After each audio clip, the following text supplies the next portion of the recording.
বিষ্ণু বলেছেন এই আল হাইয়ুল কাইয়ুম এটা হচ্ছে ইসমে আজম। এটা কি? যে ইসমে আজম দিয়ে দোয়া করলে আল্লাহ দোয়া কবুল করে, আল্লাহর কাছে কিছু চাইলে আল্লাহ দেয়।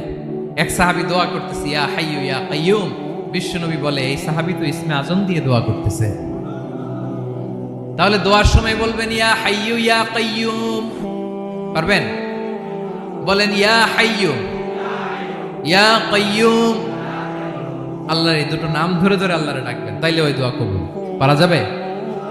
বিশ্বনবী দোয়াতে বলতেন ইয়া হাইয়ু ইয়া কাইয়ুম বিরহমাতিকা আস্তাগীথ আসলিহ লি শা'নি কুল্লাহু ওয়া লা তাকিলনি ইলা নাফসি তারফাতা আইন।